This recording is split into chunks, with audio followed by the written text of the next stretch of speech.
Tudo bem, pessoal? Boa noite. Prazer aí estar recebendo vocês hoje no evento da Founder Instituto Brasil, né? O capítulo Porto Alegre hoje, né? Eu represento a Founder Instituto Brasil, o Henrique está aqui com a gente representando o capítulo Porto Alegre. É um prazer receber aí o Piero da Asas, um grande mentor aí de Curitiba, um cara que esmaga o pessoal lá para contar como é que faz para ganhar dinheiro com fintech, né? Empreendedor aí de sucesso, o cara que passou pelo time aí da Conta Azul, estava contando um pouquinho para nós aí, vai contar um pouco da história dele toda, não só na Founder, mas também de vida, e contar um pouquinho como é que a gente vence os desafios, não só de fundar uma fintech, não só de criar um negócio no Brasil, né, mas um negócio inovador, disruptivo, e também a questão de viver nesse mundo agora que nós estamos aí, todo mundo na mesma, né, todo mundo vivendo o Covid-19, com toda essa movimentação da economia, essa necessidade de digitalização absurda, né? Então, Piero, queria te dar boa noite aí, umas boas-vindas aí, te agradecer o teu tempo, a tua disponibilidade, tu e o Henrique aí, de estar com a gente.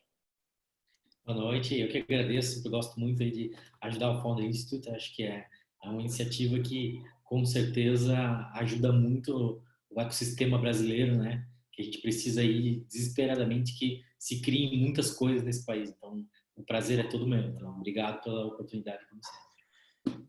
Vamos lá então, pessoal. Assim, só eu vou compartilhar para vocês a minha tela aqui, vou fazer uma apresentação breve, né, sobre a Founder Institute, para quem não conhece, para a gente poder estar junto. E queria lembrar que aqui no cantinho, para quem está no Q&A, aqui no Zoom, a gente tem perguntas e respostas aí, vocês podem ir durante as nossas falas, tanto perguntas sobre a Founder, mas também perguntas direcionadas diretamente para o Piero, sobre o mercado aqui. Depois a gente vai poder trabalhar e discutir um pouquinho aí, tá? Vamos lá que eu vou rapidamente passar a nossa apresentação aqui. Henrique e Piero, vocês enxergam a minha tela aí que vocês são os meus... Perfeito. Então vamos lá. A Founder Institute é a maior aceleradora de early stage do mundo, né? Então a gente tem um protocolo aí, né, de criar e desenvolver, né, novas ideias ou acelerar novas startups, né? Nós somos a maior aceleradora do mundo, estamos em vários lugares do mundo, a gente vai falar um pouquinho disso, mas principalmente focadas no fundador. Então, diferente de programas tradicionais ou programas que a gente conhece normalmente, que é uma competição de times ou é uma competição em cima da ideia, aqui a gente foca no fundador. O fundador é a pessoa que vai levar esse negócio, que vai levar essa atitude adiante. Então, grandes empresas começam com grandes pessoas e não grandes ideias. Então, a gente costuma dizer que a realização vale mais que a ideia, né? A gente tem verdadeiro pavor daquelas pessoas que dizem: ah, mas eu tive a ideia do Uber um ano antes do Uber acontecer. Pois é, né? A diferença é que o cara do Uber foi lá e fez. Então, é isso, pessoas e atitudes, né? Conforme a gente fala, então, o Founder está no Brasil desde 2009, né? Ele já atua em mais de 180 cidades, são 4.200 fundadores que já passaram no portfólio. Estou vendo aqui que está entrando o nosso grande Nima Caseruni, que é o CEO da Founder Brasil. Vamos deixar ele entrar para nos dar um boa noite aí. Já são mais de 15 mil mentores no mundo e a gente está criando em torno de 800 a 1.000 novas empresas por ano, né? Isso efetivamente é um grande trabalho que a gente faz para o ecossistema mundial, né, de uma maneira geral. Nosso posicionamento no Brasil aqui desde 2015, já rodaram 51 semestres, que são ciclos de 14 semanas. A gente está presente em mais de 12 cidades, já passamos por mais de 300 fundadores que se graduaram, que viraram aluminais, e são 1.200 mentores na nossa rede. Para vocês terem ideia, o último semestre em Porto Alegre, participaram efetivamente do semestre 30 fundadores. Só 7 se formaram, só 7 se graduaram. Então, desses 300 founders que se graduaram, é aproximadamente 30% de todo o montante de pessoas que se inscreveram, que passaram pelo teste. Tem um teste que a gente faz de resiliência e fluidez psicológica para poder acessar isso. E é realmente uma jornada bastante intensa que quem consegue chegar no final sai muito bem, né? Como é que o programa funciona na prática? A gente tem várias sessões temáticas, essas sessões temáticas cobrem desde a criação da ideia, a validação, até a questão go-to-market, investimento, toda a parte de legal, UX, enfim, são 14 semanas bem intensas, onde a gente tem toda semana aulas onde os graduandos, as pessoas que estão fazendo o curso, o treinamento, eles têm que fazer os seus pitches de 1, 3 ou 5 minutos, conforme o tempo, e recebem feedbacks dos mentores que estão presentes nas aulas. A grande riqueza desse programa são esses feedbacks.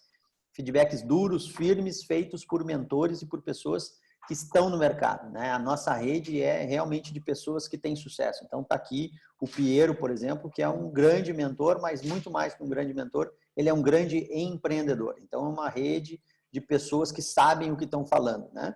Então, eu tenho uma frase aqui em Porto Alegre que já ficou conhecida, que a amizade a gente faz no Facebook, a gente vai na Founder para fazer dinheiro, a gente vai na Founder para criar empresa, a gente vai na Founder para criar emprego, né? Então, essa é a nossa pegada, né? A gente não alivia, a gente realmente mostra o caminho. É muito importante também trabalhar em equipe. Os founders não são incentivados a um ganhar do outro, não tem nota mais alta, nota mais baixa, eles têm que trabalhar em equipe, têm que exercitar a liderança, eles são um time. Tanto que existe um pool bônus equity, que todos são sócios os que se graduam. Então, efetivamente, o cara bom de comercial ajuda o cara bom de TI, o cara bom de TI ajuda o cara bom de marketing, o cara bom de marketing ajuda o cara bom de tecnologia, medicina, enfim. Então, todos saem dali muito mais forte. O programa semanal é todo estruturado. Então, a gente tem assignments semanais que giram em torno de 30, 40 horas semanais de trabalho que tem que fazer. Ah, mas 30, 40 horas semanais é muito. Velho, se tu não quer tirar a tua ideia do papel, se tu não quer se transformar numa empresa de sucesso, não pode reclamar de trabalhar 30, 40 horas semanais para fazer isso acontecer. E mentoria individual, com todos os mentores e os diretores do programa. Então, é efetivamente uma coisa muito importante, muito rápida, a gente acelerado para fazer em 90 dias isso tudo acontecer. Hoje, a gente está aprendendo e está muito feliz com os resultados e definiu que até o final do ano, independente da pandemia, todas as aulas vão ser virtuais. Então, a gente já está muito focado, já está rodando algumas turmas no Brasil, a experiência está muito boa e a gente vai conseguindo ser, inclusive, mais firme, né, nos feedbacks. Tinha uns mentores que ficavam com medo de falar a verdade, podiam tomar um soco, um tapa, um copo de café na cara, né, do aluno. Agora não tem, porque o cara está lá do outro lado da linha, os feedbacks ficaram até mais intensos e mais contundentes. Brincadeiras à parte, está funcionando super bem a experiência, todo mundo está conseguindo fazer, e eu acho que esse foi um grande ganho que a gente não volta mais para trás. Todas as sessões extras com o FI Brasil. Então, além das sessões online, né, hoje nós estamos falando do programa de Vertical Fintech, que ele é, apesar de ser sediado e liderado pelo time de Porto Alegre, ele é uma operação nacional para fundadores do Brasil todo poderem entrar na Vertical Fintech e criarem as suas fintechs, com mentores e professores do mundo todo. Além disso, tu pode participar dessas sessões extras com todos os mentores de outras verticais e outras aulas que estão acontecendo no FI Brasil. Além disso, nós temos também sessões extras com o Founder Institute São Francisco, que é uma das grandes vantagens do online, office hours, que são horas extras de mentoria, trabalho e suporte, e todos os mentores da rede agora passam a suportar toda uma operação e todo um treinamento, né, que antes a gente, infelizmente, acabava ficando mais restrito aos mentores locais. Então, hoje o nosso objetivo é desafiar as startups, o ecossistema brasileiro, a impactar mais de 1 milhão de vidas, gerar mais de 100 mil empregos e crescer em 10 anos. Então, a gente sabe o quanto essa metodologia faz com que a gente consiga avançar. Está aqui provas vivas de alguns grandes startups, grandes fundadores que passaram por nós. Aqui um pouquinho só para ficar na mente de vocês, vocês devem se cadastrar no fi.co/join/Brasil para poder acessar todas as cidades que estão com recrutamento aberto, né? Nós temos o programa do Rio de Janeiro, a gente tem o programa de São Paulo, o Start Local Go Global, que é um programa todo em inglês, baseado para empresas que querem internacionalizar ou já querem nascer desde o dia zero com a cabeça global, pensando no mundo global, e agora isso cada vez mais, né? Ribeirão Preto, 19 de julho, mas eu quero reforçar hoje muito essa Vertical Fintech. Então, vocês estão vendo Porto Alegre, né? Apesar de a gente ser o Nima, fica sacaneando os gaúchos, que o gaúcho é um bairrista, que a gente só pensa na gente, não. O programa Fintech é para o Brasil todo, com mentores do Brasil todo, então Porto Alegre está chamando que todos de todo o Brasil podem participar desse programa de fintechs para que a gente possa fazer isso, né? E temos aí o próximo semestre, Londrina, Brasília, Goiânia, Vitória, e estamos abrindo franca expansão, nova cidade, e agora com online.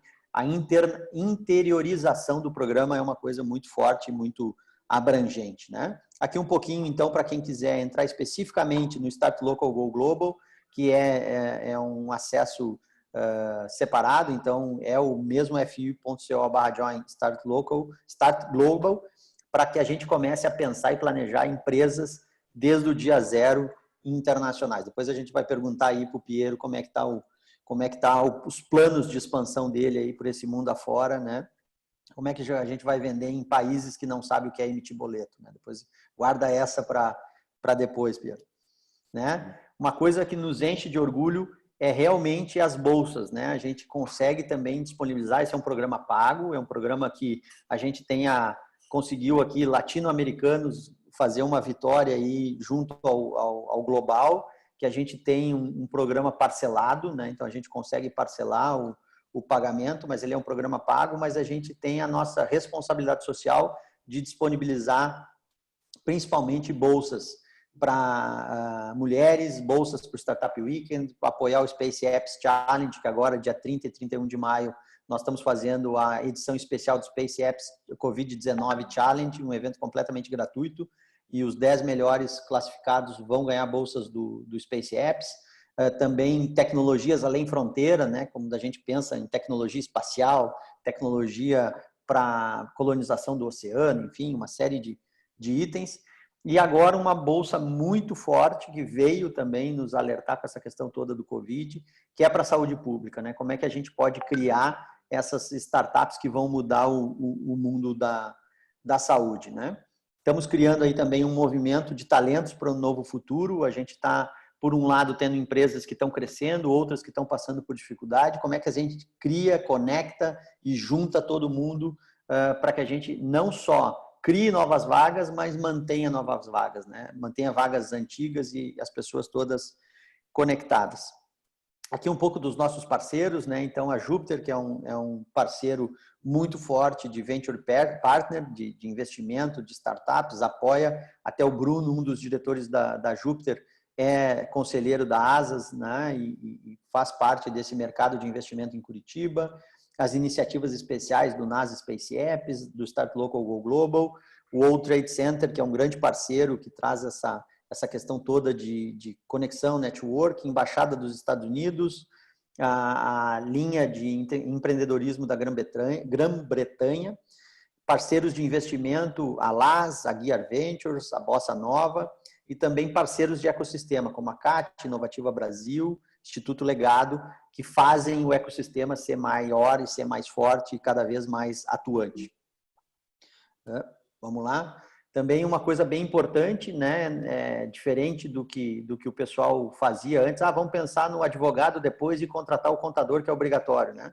Não, contador e advogado tem que começar desde o início para a gente ter uma empresa bem estruturada que a gente não vai ter problema. Então, a gente sempre agradece aí os nossos parceiros, Negromonte Prado em São Paulo, Grabowski Curitiba, Oliveira Drummond BH, DHF Campinas, Reis Holanda Salvador, o Drummond também na parte de Start Local Go Global e o Feijó Lopes, que apoia Porto Alegre e Start Local Go Global. Sem eles, a gente não conseguiria ter tantos êxitos aí nesses semestres que a gente está tendo. A gente convida vocês, né, para que também amanhã a gente vai ter um programa especial aí falando especificamente de futuro, de foguete, de NASA, desses desafios que a gente tem de ocupar não só o nosso planeta, mas outros programas. O Jovem Collisions é um programa de bate-papos semanais, né, onde a gente promove essas colisões, que são essa temática de encontrar pessoas como se a gente estivesse num café se batendo para bater um papo, como a gente está tendo hoje a oportunidade de bater esse papo aqui com o Piero. E essa aqui é a nossa meta, né? Então, fazer o Brasil mais feliz, né? Conectar todo mundo com o FI, mas efetivamente gerar 100 mil novos empregos que ficaram extremamente desafiadores, né? Para esse 2019 tão cheio de desafios, né? Então, antes de passar aí para o nosso convidado. Eu queria aproveitar que o Nima está aqui para o Nima dar uma boa noite para todo mundo. E aí a gente chama o Piero aí, que tem um pouco da história dele para compartilhar com a gente. Fala aí, Nima. Muito obrigado, Michel. Boa noite, pessoal. Tudo bem? Sejam bem-vindos a mais uma edição aqui. Eu estou com muito orgulho de ter aqui na minha tela. Tenho 3 pessoas favoritas minhas, né? Tenho o Henrique de Porto Alegre aí, que, cara, sem sem vocês juntos, né, na Leme, a gente não ia ter a oportunidade de ter um cara tão foda quanto o Michel no Founder Institute, e juntos com vocês o capítulo de Porto Alegre, que realmente está se destacando cada vez mais na qualidade de desenvolvimento do programa, e agora estamos aqui para amplificar o impacto nacionalmente por meio da vertical de fintech. Então, parabéns e obrigado pela oportunidade. E, cara, Piero, te conheci faz, acho que 5 ou 6 anos, né? 6 anos, talvez. Antes da fundação do Jupiter, a gente estava numa das primeiras casas das asas, né? Casa das asas lá. O Piero e o Diego receberam eu junto com o Bruno com muito carinho. E, cara, aprendi tanto com vocês desde então para cá. Às vezes por perto, às vezes à distância. Mas que lição zero que é esse empreendimento de vocês para nós, para mim, para nós e para toda a rede do Founder Institute. E que prazer de podermos, né, Michel, lançar hoje com Founder Institute Porto Alegre o programa vertical de fintech, para que todo mundo que está se inscrevendo no Founder, se você tem ideia de fintech, você escolhe a cidade de Porto Alegre, e a gente vai ter mentores tão foda quanto o Piero. A gente vai ter que achar, né? Mais gente. Porque eu não sei qual é que vai ser o bichinho da moda, se é unicórnio, camelo, cavalo, zebra, pode escolher. Mas que o Piero vai ser uma das empresas, e já é uma das empresas mais fodas do mundo, ele já é. Então pode escolher o bicho que quiser, no zoológico, no jogo do bicho, que nós vamos dar um nome, mas para aprender a fazer empresa foda é com esse tipo de mentor e com outros caras aí, mas esse realmente, a história dele é do cacete. Isso, eu só queria basicamente só dar essa palavrinha. E Michel, cara, você é um cara muito especial desde que você entrou em nossas vidas. Facilitou a vida de tanto eu quanto o Henrique também, né, lá na Porto Alegre. O Henrique eu só arrumei confusão por ele. A gente conta muito com você mais cada vez, e hoje como diretor do Jupiter também. Pô, muito obrigado e parabéns a todos nós. Eu vou estar escutando ansiosamente o resto da talk aqui. Muito obrigado. Combinado. Boa noite, pessoal. Valeu. Piero, tudo contigo. Toca a bala aí. Beleza. Então, boa noite. Obrigado, Nima, aí pelas palavras. Como eu falei antes, é sempre um prazer estar aqui com vocês. Eu acho que a forma mais fácil de eu contar um pouquinho sobre a minha história é eu mostrar alguns slides. Esses slides foram retirados do meu deck do nosso Series B. Então, eu acho que ele faz mais sentido e ele foi extremamente testado para explicar exatamente o que a gente faz. Então, é a forma mais rápida aí de mostrar um pouquinho o que a gente tem feito. Só um instante que eu vou entrar em tela cheia aqui. Aí a gente... Só um instante. Isso aqui. Ok.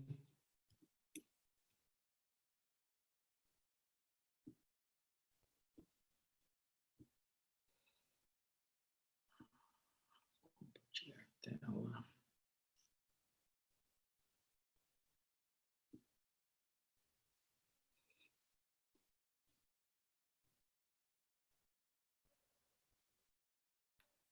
Calma aí, galera, que por algum motivo ele não me mostrou o monitor inteiro. Deixa eu ver aqui.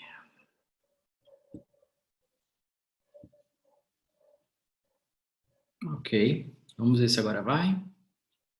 Aqui. Acho que tá no de slide, né? Tá no modo slide. Agora tá tela cheia. Agora tá perfeito. Tela cheia, né? Beleza, obrigado, gente. Então, assim, o que a gente tem feito nos últimos 5 anos é ajudar pequenos negócios, pequenas empresas a ter acesso a serviços financeiros que anteriormente eles não tinham acesso. Então, basicamente o que a gente faz é diminuir o esforço que esses pequenos negócios eles têm para receber dinheiro dos seus clientes, e a gente começou com receber dinheiro e depois, identificando uma série de dores, foi implementando novas funcionalidades no produto. Eu vou entrar mais em detalhes nos próximos slides, mas alguns dados interessantes que a gente tem aqui. A gente atendeu no último ano 27 mil clientes em 1.800 cidades do país, transacionou 1,2 bilhões de reais na plataforma. O nosso Unit Economics, ou seja, o quando a gente ganha dinheiro faz muito sentido, a gente ganha 25 vezes o que a gente investe para adquirir cliente. Nossas safras, ou seja, nossa receita é negativa, o que isso quer dizer? Que o nosso churn financeiro é negativo, ele vai crescendo no tempo, e no primeiro ano ele cresce 137%.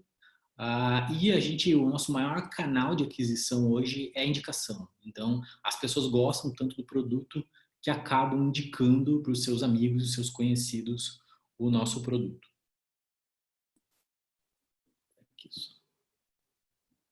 Mas antes de falar da empresa, a gente sempre gosta de falar de onde a gente veio. Então, a empresa é fundada por mim e pelo meu irmão. Nosso pai, ele era engenheiro eletrônico lá nos anos 80. Ele arrumava mainframes aqui em Joinville. E quando eu tinha 8 e o Diego tinha 6, ele começou a ensinar a gente a programar num computador super velho, chamado TK90X, provavelmente na época de vocês. E a gente gostou muito. Quando eu tinha uns 12 anos, ele deu pra gente um computador com internet, BBS, um PC mesmo. A gente pirou no negócio. Quando eu tinha 16 anos, abri uma empresa na área de consultoria de segurança da informação para ajudar algumas empresas locais a ataque de hackers e coisas do gênero, e contratei meu primeiro funcionário, que foi o Diego, e que eu trabalho até hoje com ele. Então, eu trabalhei minha vida inteira com ele. Alguns anos depois, em 2008, a gente abriu uma fábrica de software chamada Informan. Essa fábrica de software existe até hoje, a gente vendeu depois.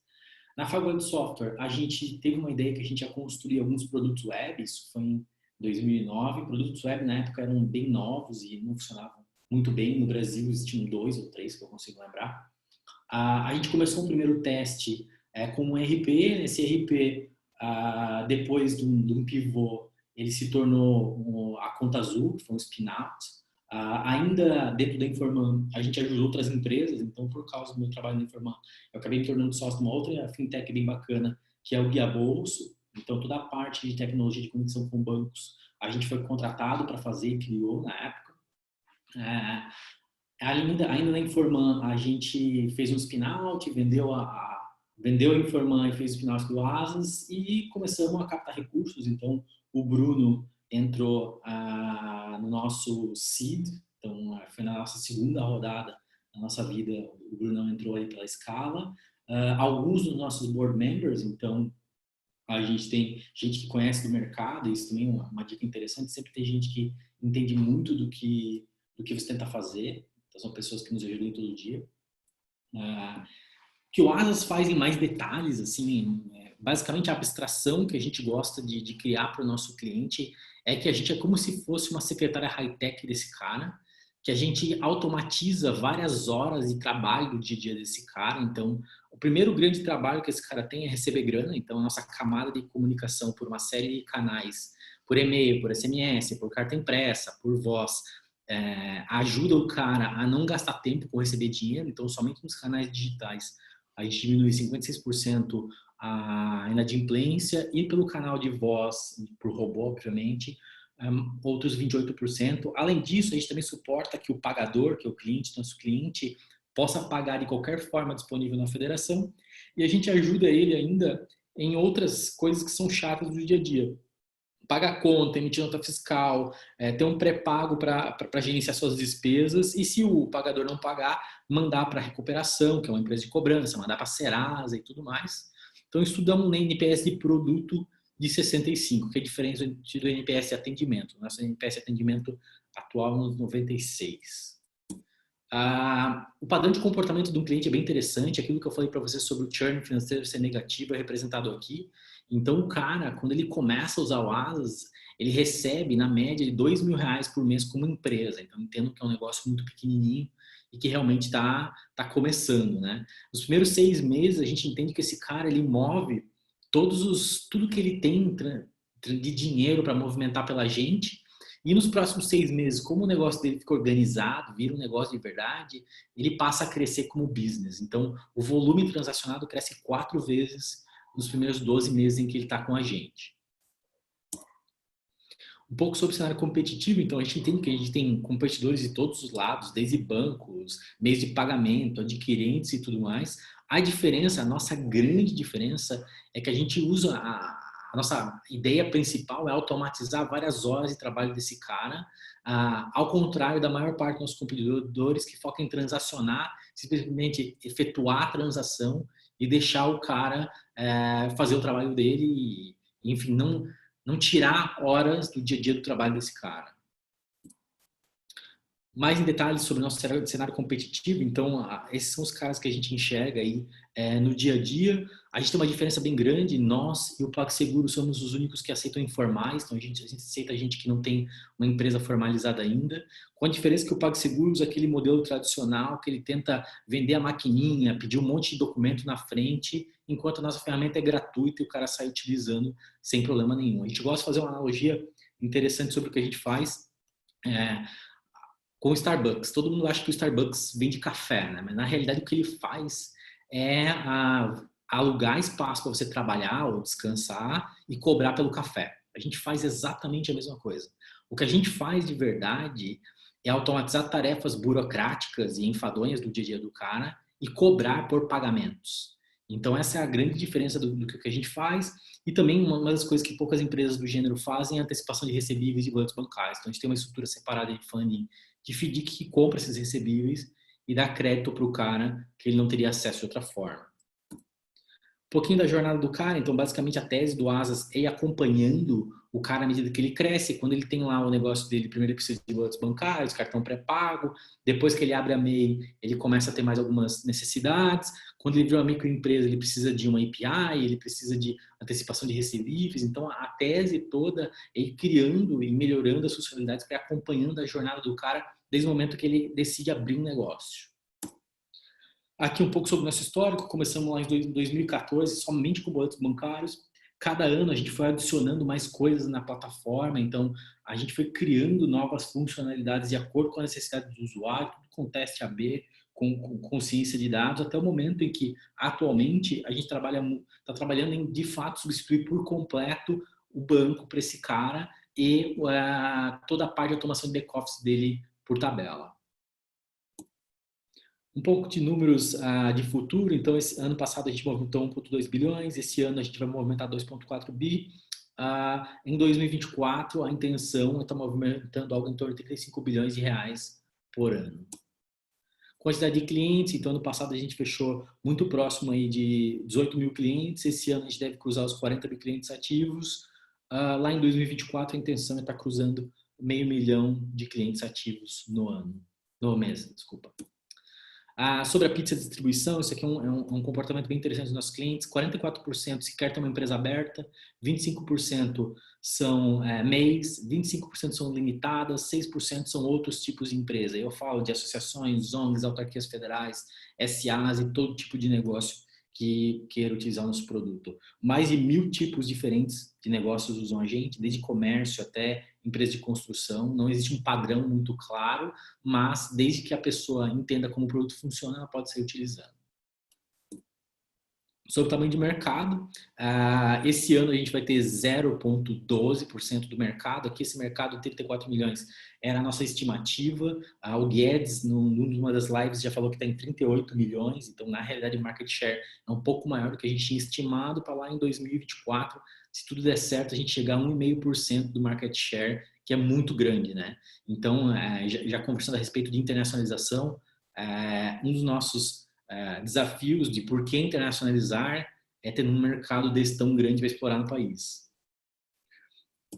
Acho que bem rapidinho eu consegui passar pelos principais aspectos do nosso negócio, e daí estou aberto aí para as perguntas. Sei que vocês têm algumas perguntas aí para conversar comigo. Deixa eu só interromper o compartilhamento aqui. Pronto. Espetacular, Pedro. Foi como é que é? Foi rápido e intenso. Mas é muito legal ver assim o crescimento, né? E o quanto vocês impactam a vida das pessoas. Então, assim, Uma das coisas que me marcou bem agora nessa tua fala, antes de nós entrar, queria explorar um pouquinho, é como que tu conseguiu ter essa percepção que uma fintech podia impactar de uma forma diferente, que não fosse só pelo serviço financeiro, e sim pela concierge do negócio. Vamos dizer assim, a transação financeira, ela é quase que um meio para te prover todos esses serviços e essas vantagens que tu comentou. Acho que o exemplo do Starbucks foi muito feliz. Conta um pouco assim dessa jornada, lá na hora da validação mesmo, né? Aquele momento crítico entre ideação e validação. Como é que vocês passaram por esse processo? Assim? Como é que funcionou isso? Isso foi bem interessante, foi uma boa pergunta. A gente, em 2013, a gente estava na fábrica de software ainda, né, informando. E a gente tinha um problema, na realidade o problema começou em 2011, quando a gente tinha 20 clientes. Quando a gente tinha 20 clientes num software que deu origem ao Conta Azul, que tinha outro nome, não tinha nada a ver com o produto atual, nosso administrativo financeiro um dia chegou pra gente e ela era muito brava, a da fábrica de software. Ele falou que se a gente vendesse mais uma assinatura do software, ela ia voltar para São Bento do Sul. E a mulher, ela era muito inteligente e muito brava. E a gente falou, pô, a Sandra tem razão, alguma coisa está fazendo errado. Aí a gente foi descobrir o que ela estava fazendo. Ela pegava todo dia de manhã, ela entrava lá no nosso back-office, ela consultava todo mundo que não pagou. Quem não pagou, ela entrava no Itaú, emitia um novo boleto, pegava, ligava para a pessoa, perguntava por que ela não pagou, aí pegava, mandava por e-mail falando, segue aqui o e-mail atualizado para você pagar. Ela passava 18 dias por mês fazendo isso para faturar R$600. E a fábrica de software faturava seus 300, 400 mil reais por mês. E ela fazia em 2 dias, porque eram só contratos muito grandes e o cara sempre pagava. Aí a gente falou, pô, tá foda mesmo essa mulher, não tem como ela trabalhar.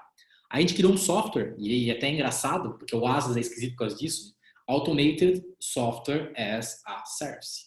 A gente criou um software muito simples, que basicamente o que a Sandra fazia? Ela chegava de manhã, ela pegava o extrato do Itaú, ela copiava, porque na época não tinha tecnologia tipo a do Guia Bolso, e colava no nosso sistema, a gente abriu o extrato, e todo mundo que não tinha pago, a gente disparava um e-mail falando, olá, Joãozinho, percebemos que você não pagou a mensalidade do Ágil RP. Para a sua comunidade, segue aqui o boleto atualizado. Isso diminuiu o trabalho dela de 18 dias por mês para 5 minutos por dia. Aí a gente entendeu, pô, tem um puta de um problema a ser resolvido. No Brasil ninguém resolveu ainda, mas não é o business desse primeiro software. Aí a gente criou um outro software, na nossa fábrica de software, que ele resolvia problemas para os nossos clientes. E somente para os nossos clientes.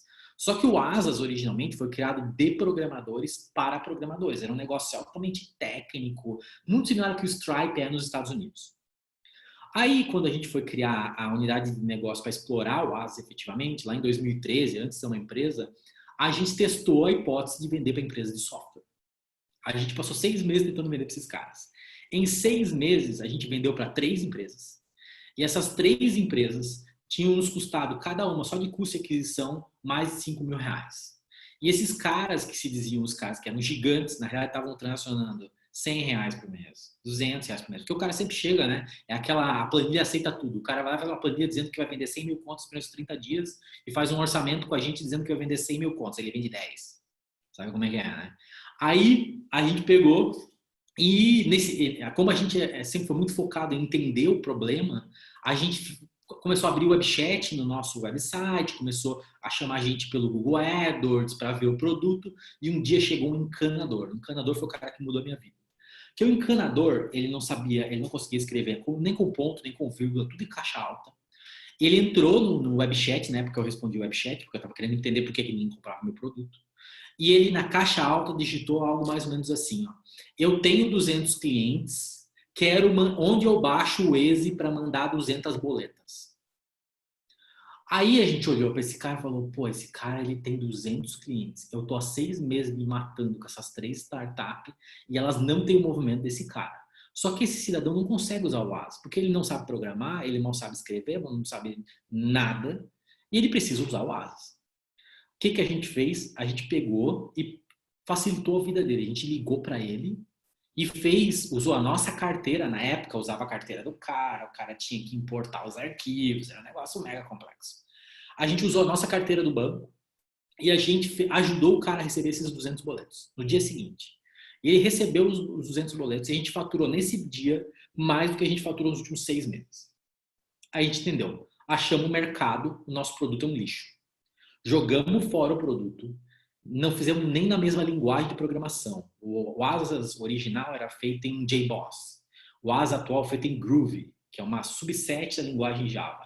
A gente jogou tudo fora e começou do zero, focando assim, como é que eu sou o McDonald's da cobrança. Qualquer criança chega no website, em 4 passos, cobra alguém e no dia seguinte o dinheiro cai na conta do cara. Em 30 dias, eu, meu irmão e 2 programadores reescrevemos todo o produto ao ponto que só funcionava cobrar boleto se o cara tivesse mais 10 clientes, a paginação não funcionava, o 11º ficava fora. Sumia. A gente esqueceu da paginação. Fizemos 37 clientes em 30 dias com esse produto. Aí a gente encontrou o mercado.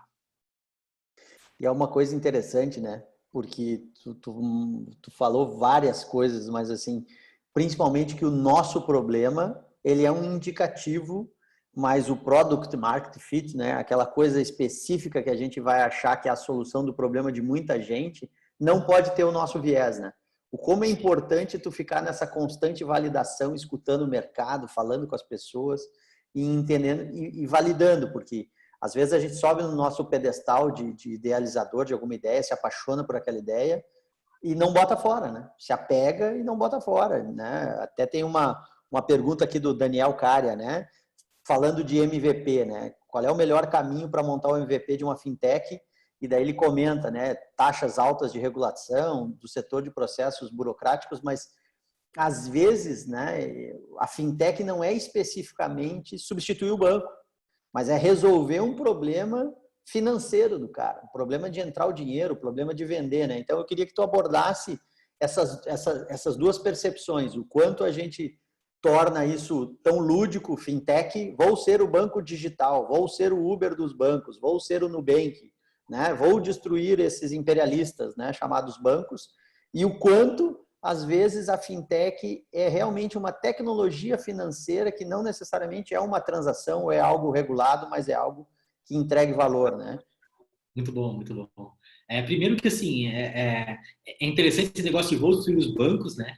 Que hoje os bancos são os nossos maiores parceiros. Então, os bancos nos amam. Porque a gente resolve um problemaço, apesar de que eu diminuo um pouco a margem do banco, mas o meu volume é tão grande que os bancos batem na minha porta oferecendo coisas. Então, na realidade, esse negócio de vou acabar com o banco, cara, você não vai acabar com o banco, porque você não consegue destruir a lua. Tipo, negócio, você tem 5 bancos no Brasil que tem mais dinheiro que o próprio país. Então, não seja esse negócio achando assim, eu vou destruir os bancos. Você não vai fazer nada disso. No Nubank não vai destruir o Bradesco. Vai arranhar, ele não arranha na última linha do PL do Bradesco. Tipo, são coisas assim, tá? Então, esse é um ponto. Segundo ponto, sobre regulatório. Regulatório, ele não é o Banco Central do Brasil, talvez seja a única autarquia federal que é altamente competente. Altamente. Eles são altamente abertos. Eles não têm nenhum tipo de burocracia. A minha empresa nunca gastou R$1 com regulatório em termos de autarquia federal e tudo mais. O que eu gastei, que foi uma dica tua? Advogado desde o primeiro dia. Mas, é o seguinte, não contrata os caras lá de São Paulo que vão te cobrar R$700 a hora. Tu vai pegar um cara local da tua cidade, tu vai treinar o cara, tu vai explicar o teu problema, tu vai pagar umas horas para ele estudar teu problema e tu vai de passo em passo. Se tu começar com um cara de 700 por hora, tu vai morrer pagando advogado.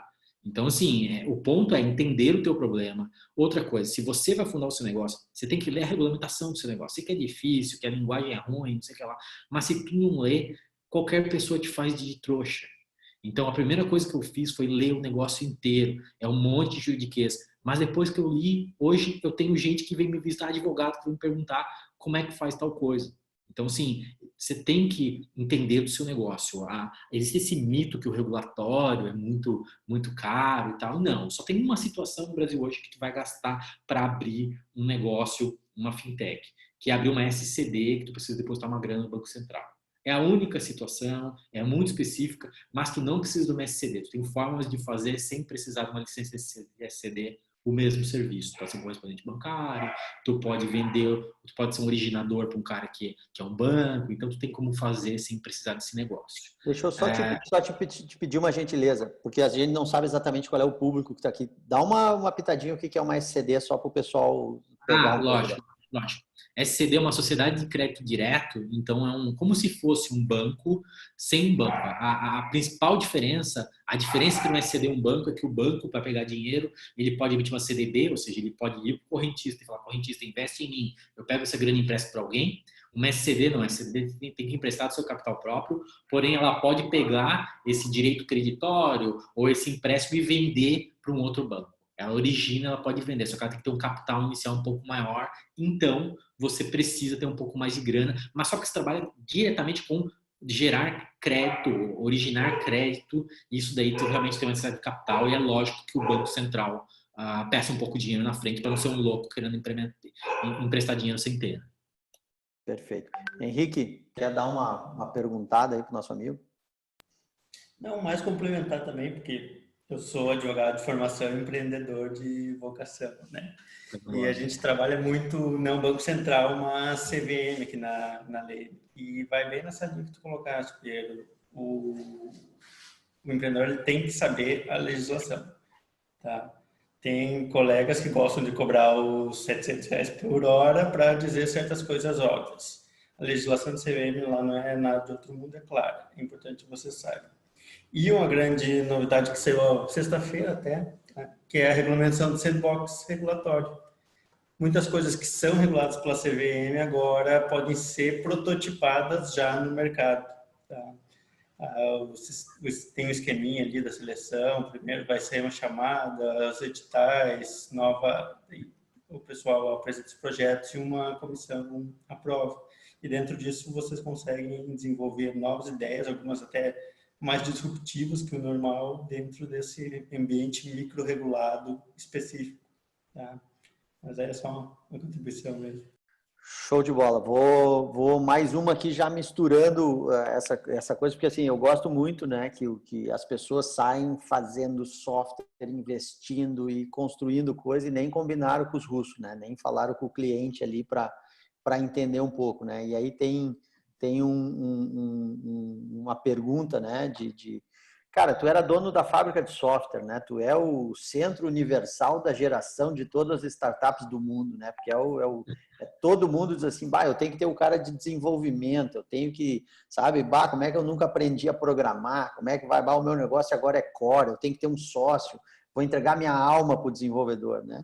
E aí um amigo nosso aqui fez uma pergunta assim, velho, e aí tu tem uma empresa de sucesso, uma fábrica de software, como é que um belo dia tu chega e diz assim, vou dar um all-in, vou vender tudo e vou me agarrar nessa ideia que surgiu aqui dentro, né? Então, um pouco te elogiando, porque eu acho que é muito legal quando a gente vai para e passo fazendo as coisas e validando, e cada coisa ao seu tempo, né? Então, vamos pagar R$700 a hora do advogado quando for para fazer um exit, né? Mas até lá vamos no nosso jeito. E como é que foi essa tua experiência de um belo dia de vou focar tudo neste negócio, porque esse negócio é o negócio? Muito boa pergunta. Assim, levou alguns anos, né? Então, assim, a gente em 2010 para 2011 já tinha várias ideias e já começou a construir alguns produtos, só que eles nunca decolavam. Então, só funcionou no dia em que a gente conseguiu captar uma grana e conseguiu pegar alguns dos executivos da nossa empresa e botar para focar no ERP, e aí o negócio decolou. Então, assim, a resposta é, não dá para ter uma fábrica de software ao mesmo tempo que você tem um produto. Porque a fábrica de software é um negócio de relacionamento de consultoria. Então, se tu não parar tudo que tu está fazendo para atender o teu cliente, tu vai perder o teu cliente. Esse é o ponto. Então, se tu quer abrir um negócio, tu tem que te estruturar, tem que guardar grana, tem que ter uma capacidade de parar de prestar serviço e focar só no produto, porque são dois mindsets completamente separados. Enquanto a fábrica de software existe o conceito de customização, de atendimento preferencial, de relacionamento, o produto é o oposto disso. O produto é escala, o produto é dizer não para muita gente. O produto é falar, você parece um cliente de milhões, mas eu vou te mandar embora porque você vai fazer mal para minha empresa. Então, assim, esse tipo de decisão, se tu não vive isso todo dia, tu acaba dizendo sim, virando consultor das pessoas, e daí tu não consegue escalar. Então, a resposta é, se livre da fábrica de software antes de fazer um produto. Essa é a minha sugestão. Perfeito. Tem uma pergunta aqui do Getúlio, né? Se vocês utilizam, ele não foi muito específico, mas se vocês utilizam software as a service de outra instituição ou fazem tudo dentro de casa, assim, como é que é o core aí do desenvolvimento de vocês, se tu puder falar, obviamente. Claro. Assim, a empresa, metade é engenheiro, então nós estamos em 130 pessoas, não é bem a metade, então de 50 pessoas são da área técnica, quase tudo, assim, todo o core do que é o nosso produto interno, a gente nunca terceirizou nenhuma linha de código. A gente usa muito SaaS e outras coisas, tipo, a gente usa Intercom para atendimento, para esse tipo de coisa, né? RP SaaS, a gente usa algumas coisas externas, mas o core, o asas, ele é feito dentro de casa, desde o começo, assim, as primeiras linhas de código foram eu e meu irmão que colocamos, e estão lá até hoje, e é um código feito justamente para ter muita escala, então tem que ser dentro de casa, né? Perfeito. Aqui, ó, vamos ajudar a concorrência aqui, ó. Tô brincando. O Luiz Chaves aqui diz assim, o Asas permite um modelo de cobrança através do serviço recorrente, tu permite recorrência em cartão de crédito e tipo um modelo de Netflix, assim, tu tem cofre, tu armazena dados, tu faz alguma coisa, como é que tá o teu modelo de negócio com relação ao cartão de crédito especificamente? Sim, a gente tem isso desde 2015 ou 2016, se eu não me engano. A gente tem, então, assim, qualquer pessoa, assim, qualquer tipo de conhecimento de tecnologia, ela consegue criar uma nova assinatura. A assinatura tem ciclos, ela pode ser semanal, mensal, qualquer ciclo que tu queira. Tu pode escolher o método de pagamento, pode forçar cartão de crédito ou deixar aberto. Se for boleto, vai ter a regra de cobrança para cobrar todo mês. Se for cartão, vai tokenizar o cartão e passar na recorrência do cara, incluso, assim, coisas que o usuário nem percebe. Por exemplo, a gente atualiza o cartão caso ele mude, se o cartão expirar, a gente pede para a operadora um novo cartão para poder atualizar o token. Então, a gente faz algumas coisas que o usuário nem vê, mas que no final do dia fazem com que o produto seja muito efetivo também na cobrança recorrente.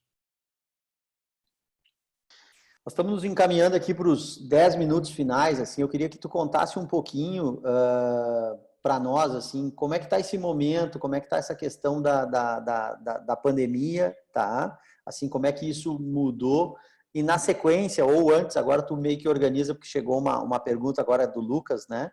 Qual a dificuldade para criar contas digitais e se há alguma regulação específica, enfim.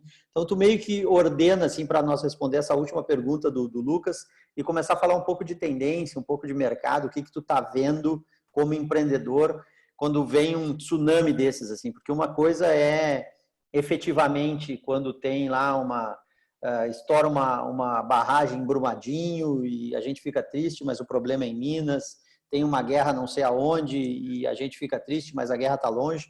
Como é que foi assim, como é que está sendo, né, participar de uma crise global onde dá uma alinhada geral? Então, se puder falar um pouquinho de contas digitais, regulação específica, depois já pode pular automaticamente aí para nós falar um pouco de mercado. Tá bom, não. Sobre contas digitais, assim, o Banco Central tem sim uma regulamentação, só que ele foi muito inteligente em como ele desenhou a regulamentação, e ele diz o seguinte, ó, você pode fazer o que você quiser, enquanto você movimentar menos de 500 milhões por ano. Quando você movimentar 500 milhões por ano, eu preciso que você venha pedir a sua autorização para mim.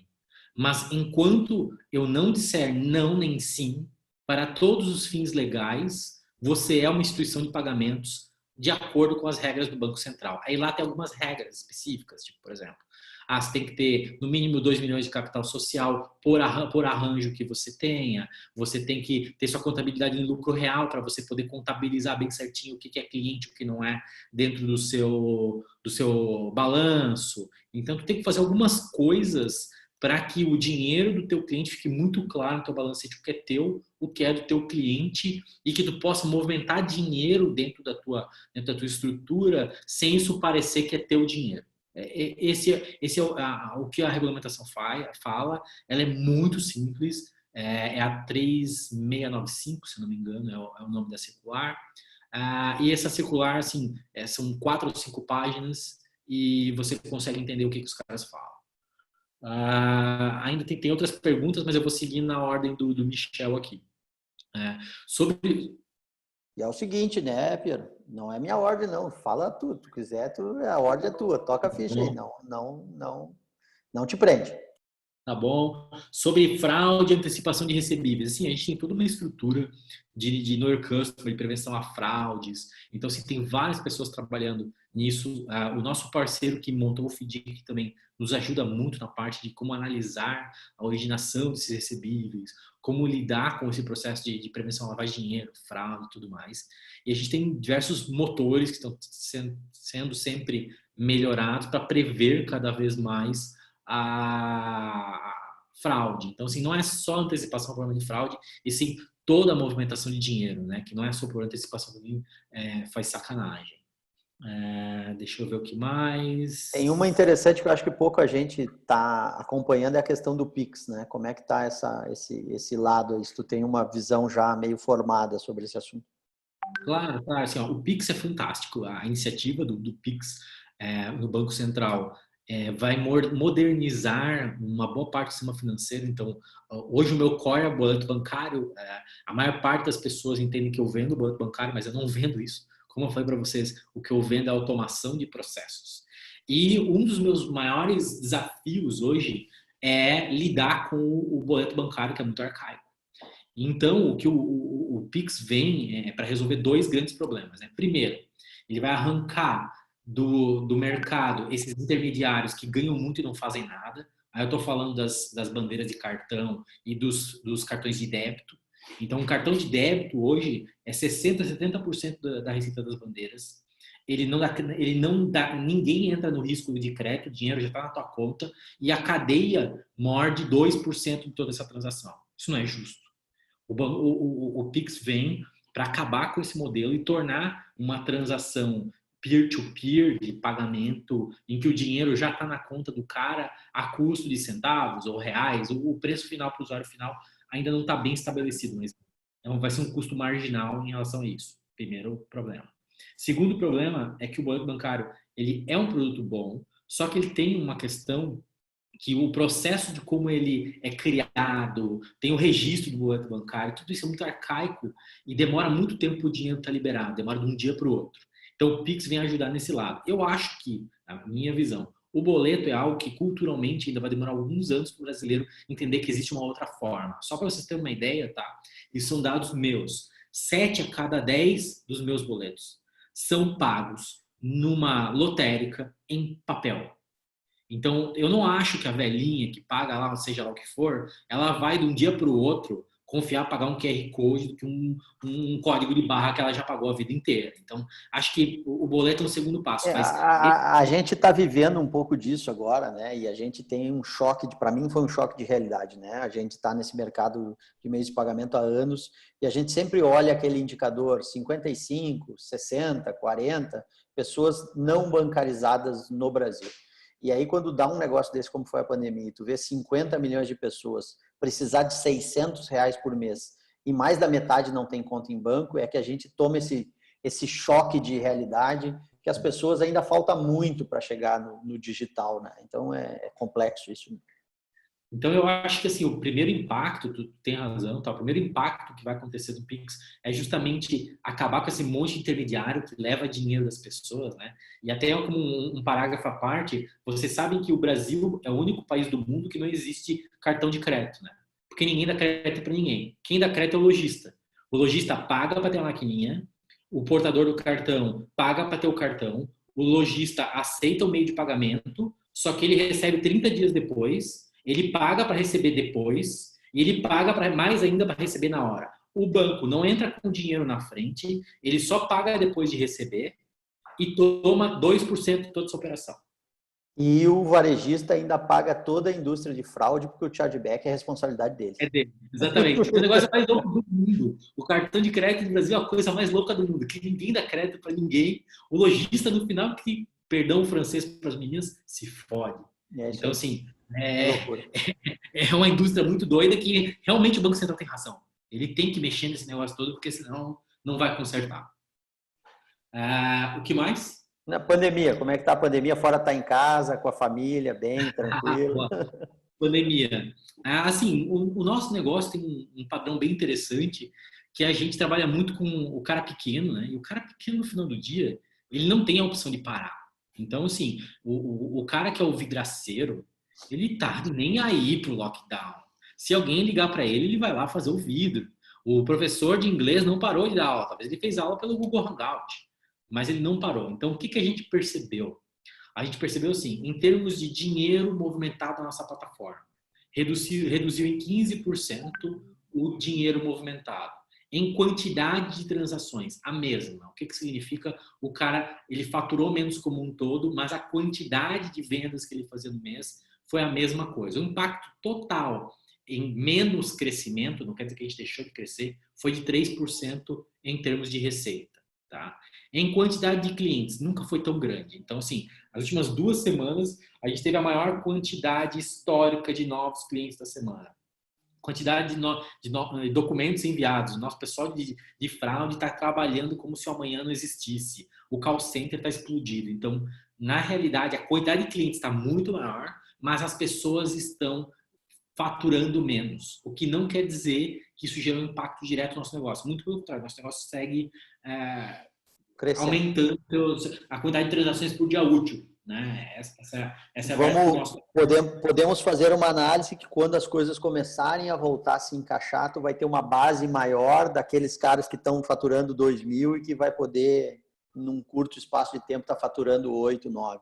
É mais ou menos isso. Assim. Tu está crescendo base e ali na frente isso vai reverter em valor numérico. Isso? E também assim, a gente entende que é claro que se isso se manter por muito tempo, né, aí tu começa a travar a economia como um todo e ninguém mais vai ter grana. Então, sim, perfeito. Aí a gente acredita que a gente não sentiu o efeito justamente porque é muito pulverizado, são muitos negócios muito pequenininhos e que no final do dia o cara não vai parar de trabalhar porque ele precisa botar comida na mesa, não é a gente aí que vai para casa do Netflix e chama o iFood. Tipo, é um pouco da diversidade que a gente vive, né, de um país tão grande com uma desigualdade ainda tão grande que a gente tem que viver. Piero, eu queria aproveitar um pouquinho só para lembrar todo mundo que está nos escutando aqui, tá? Então, que o capítulo de Fintech da Founder começa a Early Admission até dia 14 de junho. Então, até o dia 14 de junho, por favor, entrem no endereço fi.co/join/Brasil, façam o teste para ver se vocês estão aptos para poder ter a possibilidade de estar com a gente ainda a partir do dia 14 de junho como Early Admission. O que isso quer dizer? Quer dizer que a gente vai estar com o valor subsidiado, né, que são $499. Depois, o dia 26 de julho é a última chance para entrar no programa, vai ser $599. E dia 5 de agosto as aulas começam. E aí, quem realmente estiver entrando no programa, tiver passado pelo teste e puder ser aprovado para ter a segunda etapa de entrar no programa, vai poder aí ter uma aula, né, com o Piero mais profundamente, enfim, poder estar mais junto, porque a gente sabe que as pessoas que estão aqui é realmente um give back que a gente dá para a sociedade, para quem está na Founder, para poder ajudar aí e se conectar. Piero, eu queria te agradecer assim, ó, sem palavras, né? Eu brinquei uns 5 minutinhos antes, né? Que isso tudo é como se a gente estivesse se encontrando num café, num jantar, enfim, para bater um papo e se conhecer. Eu não conhecia o Piero e agora nesse novo mundo conhecer virtualmente já está valendo, né? Não tá tão válido quanto se fosse pessoalmente. Eu queria que tu desse uma mensagem final, assim, de como motivar as pessoas, né, para seja empreendendo, seja sendo empresário, que às vezes é diferente, porque tem o intraempreendedorismo. Eu tenho certeza que dentro da Asas e dentro das empresas que tu passou, tiveram muitos empreendedores, muitas pessoas do time, equipe maravilhosa que estavam lá ajudando, mas eu queria que tu mandasse uma mensagem com a gente. E assim, cara, sem palavras, foi um prazer te conhecer aí. E eu tô até para largar essas coisas de banco, eu vou voltar a emitir boleto aí só para ser cliente da Asas. Muito bom, obrigado. Caros, assim, eu acho que a mensagem que eu posso passar para vocês é que a vida é muito curta para você não fazer o que você realmente ama, né? Então, se você sente esse chamado, que você quer criar algo, você tem condição, você não vai sacrificar sua vida, você não vai passar necessidade para fazer isso. É algo muito importante. Você não consegue empreender se você tiver tá pensando a comida do mês que vem. Não é algo que você vai sustentar no tempo e você vai passar aí talvez um ano com um salário muito baixo, então você tem que se preparar. Mas se isso for um chamado seu, cara, não perca tempo fazendo isso. Estude muito. Travou?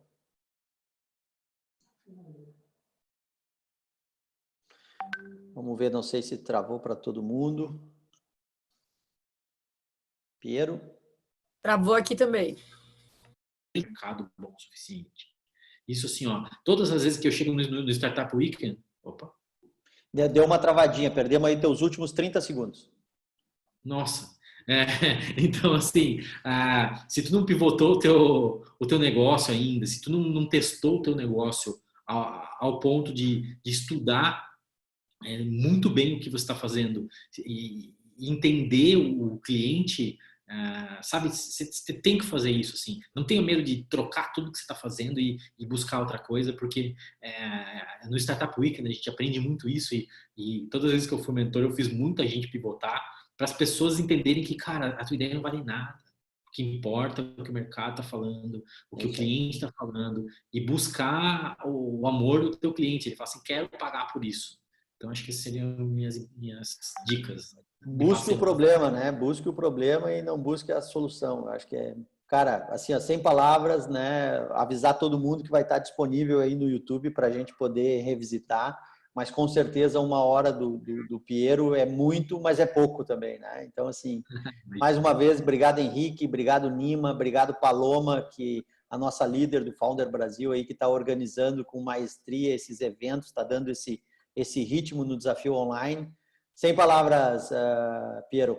Prazer, obrigado pessoal, boa noite para todo mundo aí. Um grande abraço e esperamos vocês aí na Founder Brasil. Até mais, boa noite.